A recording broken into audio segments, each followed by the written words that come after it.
The Cake Bible by Rose Levy Beranbaum. Welcome to this video.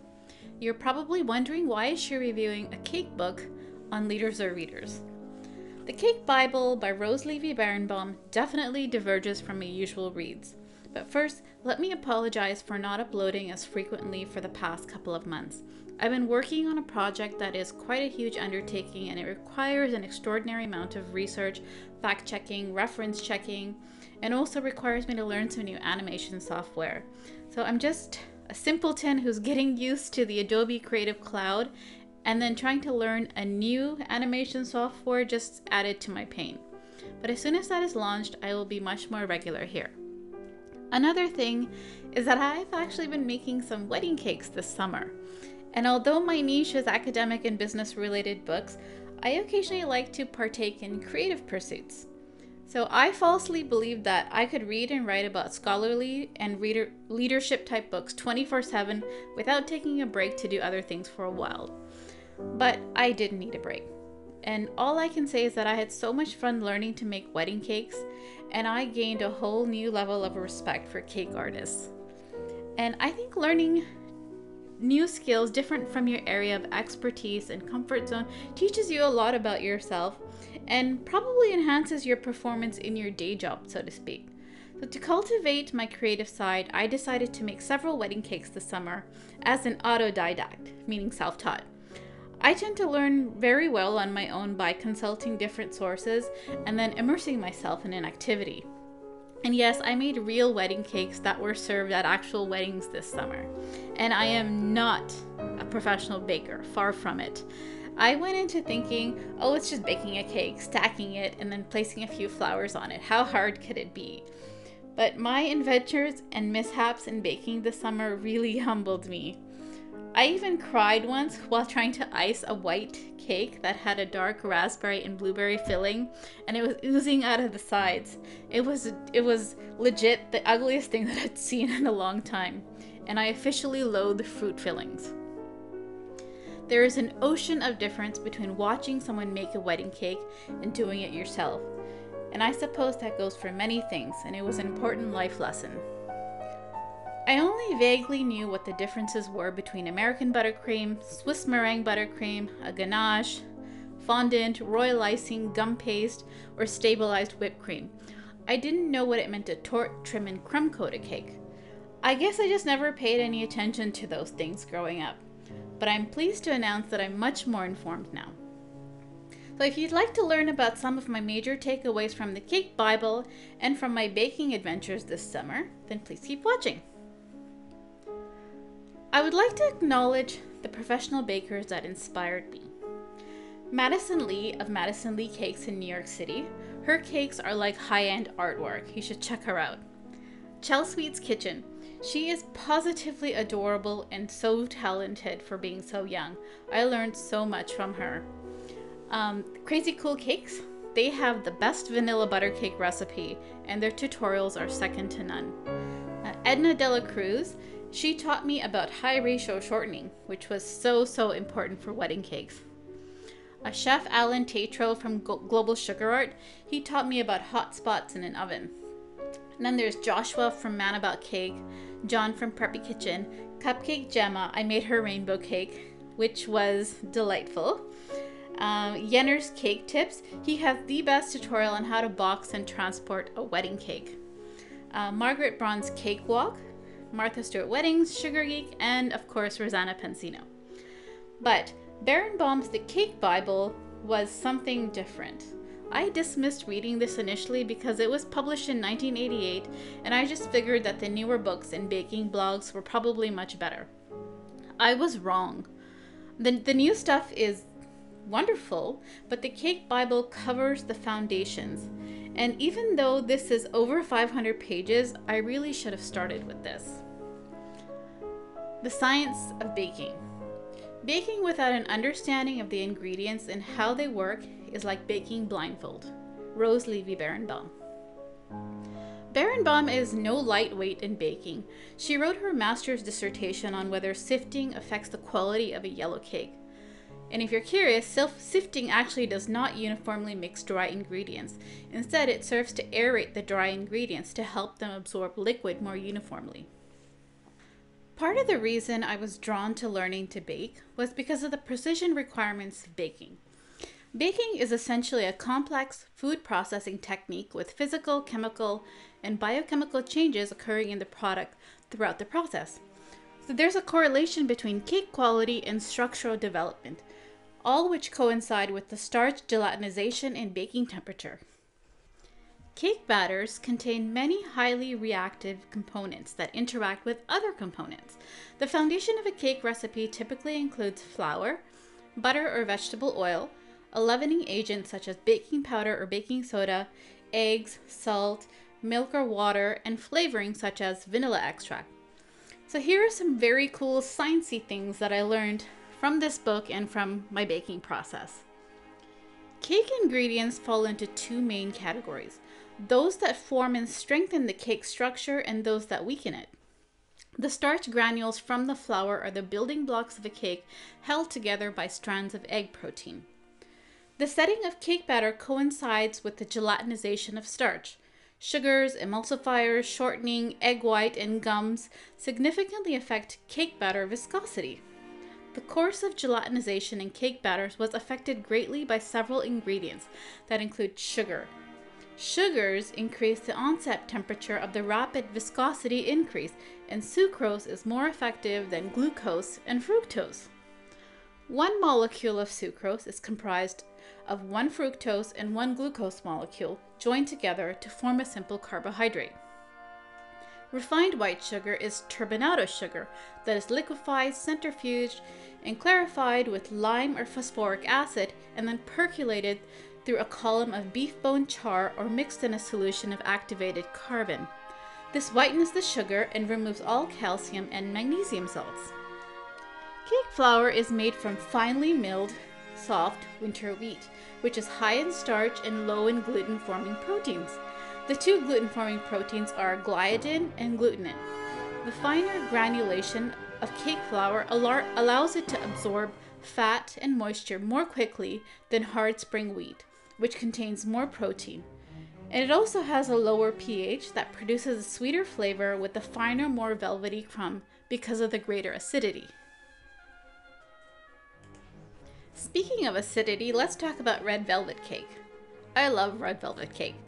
A red velvet cake involves acidic ingredients to help develop its characteristic red color. The acidic buttermilk in red velvet cake helps activate the baking soda to leaven the cake. Another example in red velvet cake is the cocoa that is used.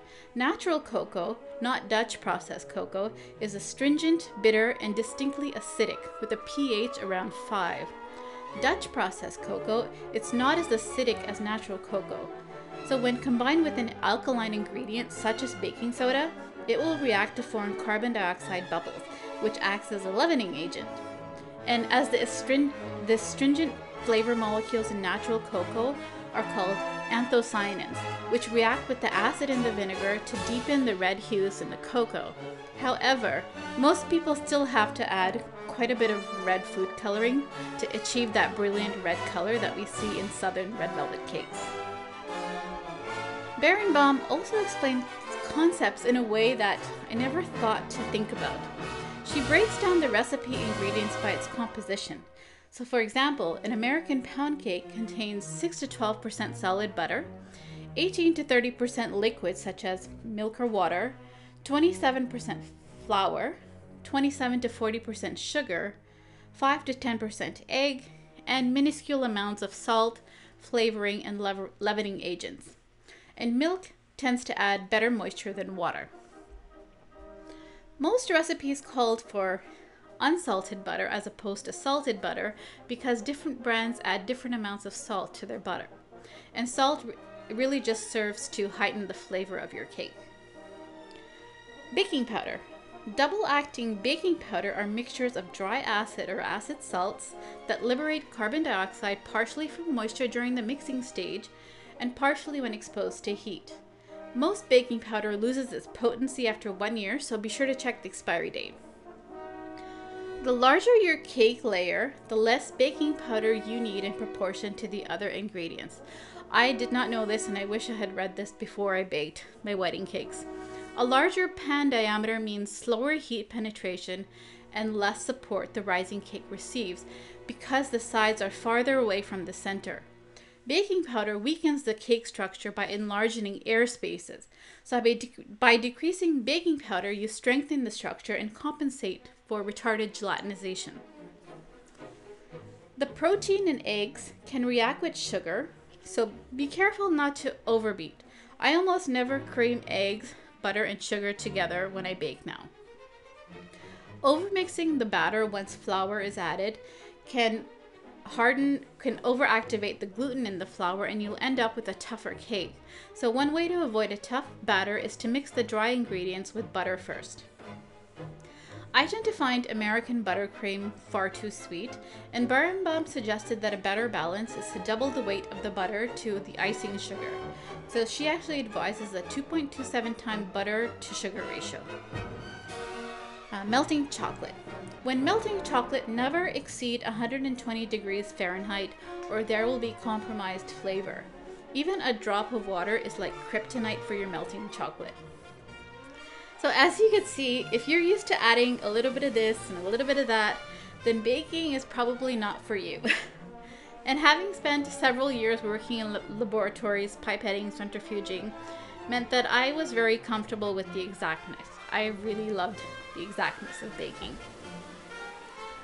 Let's move on to tools. To bake a 3 or 4 tier wedding cake, one needs the right tool. I spent a small fortune getting the right tools on Amazon, cake supply stores, and William and Sonoma. But here's a list of tools that Beranbaum recommends and some that I recommend. Quality baking pans. So initially I bought Wilton pans, and I found that they didn't bake straight edges, and these are vital for stacking cakes. So then I just invested in 4 sets of Fat Daddy-O's anodized aluminum pans because they have straight edges. They were worth every penny. You will need to bake your recipes at approximately 25 degrees Fahrenheit lower than indicated in the recipe, and you'll also need to bake a bit longer, but it's worth it. Cake strips.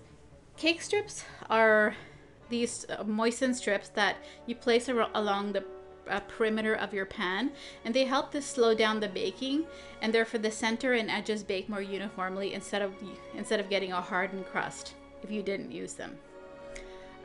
Cake nails for cakes that are 12 inches or greater, so that the center can heat up at the same rate as the sides. A measuring scale and a thermometer. She listed a measuring scale as non-essential, but I think that it is essential in baking. Parchment paper, and parchment paper is not the same thing as wax paper, even though many people think it is. Disposable pastry bags, a bench scraper. A bench scraper is vital for crumb coating and icing a tiered cake with buttercream to get those clean, sharp edges. And I've had some glorious fails icing a cake, and because it's as much about technique as it is about the tools. You need mixing bowls and spatulas, a copper pot. I use this to melt chocolate because copper is so responsive to changes in temperature. A stand mixture. I have a KitchenAid that I've had for many years. Just remember to use a paddle attachment for incorporating and mixing cake batter. And a whisk attachment should be used for other things, that, for example, when you need a very fluffy frosting, but not for cake batter. A serrated knife or cake leveler. If your cake is not level before stacking, it will be lopsided. Leveling a tiered cake is vital. I even used a cake leveler to check that my cakes were level. You'll also need gel food coloring, and I really like the AmeriColor brand. Luster dust. I bought an assortment of luster dust colors, and I especially love mixing my gold luster dust with vodka to paint brilliant gold on edible flowers that I also learned to make. You'll need dowels to help balance your cake tiers, an offset spatula, piping bags, a fondant smoother, a cake turntable, a fridge, freezer, and oven. You would think that it's only the oven that's mandatory for baking, but the fridge and freezer are equally important to your baking process, particularly with wedding cakes. You'll also need cake boards, cardboard and masonite, dowels. I already said dowels, but these are I use bubble tea straws, which are very strong, and foam boards for the bottom tier. Vanilla. A good quality pure vanilla such as Nielsen Massey makes a huge difference in a vanilla cake. I can't even tolerate or even stand the smell of artificial vanilla extract anymore. It's like traveling business class. Once you do it, there's no going back. And did you know that 85% of the world's vanilla comes from Madagascar and there is actually a vanilla shortage? And let me tell you, good quality vanilla is very expensive. Another thing that you will need for wedding cakes, especially in the summer, is high ratio shortening. The composition of high ratio shortening such as Sweetex means that your frosting will be much more stable than the store-bought vegetable shortening. Store-bought vegetable shortening such as Crisco and generic brands are no longer allowed to have trans fats, and that means you don't have the same structural integrity that you get with the high ratio shortening. And it's vital for high humidity areas. You'll also need icing sugar. Icing sugar made of cane sugar and not beet sugar, so make sure to check. In Canada, a Red Path brand is made with cane sugar, or you can purchase Domino's icing online. Superfine sugar. The fine crystals has more air cells that elevate the temperature at which the egg proteins coagulate and the starch granules gelatinize. Sugar plays an important role in delaying starch gelatinization during cake baking so that the air bubbles can be properly expanded by carbon dioxide and water vapor. And this results in a cake that's more highly aerated and has a higher volume. Another thing you'll need are fondant molds and a fondant rolling pin, gum paste and fondant, or you can make your own. I made my own, but I mostly use store-bought fondant. You need meringue powder, a transport box. I just bought brand new small and medium boxes from the Home Depot and they worked perfectly fine. A conclusion and my baking future. I don't plan to make a career out of baking. I just enjoyed cultivating my creativity, and I think I will keep up with cake baking as an occasional hobby and just as a way to unwind. I really hope to make and decorate plenty of birthday cakes and wedding cakes in my future. It's counterintuitive, but I'm not at all drawn to the idea of making cookies and pies for some reason. And fun fact, despite making dozens of cakes this summer, I only tasted 1 or 2 of them. Most of the time I was water fasting and I wasn't even eating any carbs. Remember, sugar is an occasional treat and not a main course. So in conclusion, I highly recommend Rose Levy Beranbaum's The Cake Bible for new and seasoned bakers. This is a book that answers the why of baking and honors the science of baking. There are certain things such as baking that require the doing aspect and not just the watching videos and reading about it to truly master this art. And when learning any new skill, I think it's very important to consult several different sources to see what works for you and to help you understand things from different angles. And as a final note, I'm not going to ask you for subscriptions or likes. You can if you want to, but I'm still going to read and love books regardless. But I do hope that you'll come back and watch in the future. I hope that this video was valuable to you. Thank you so much for watching and see you next time.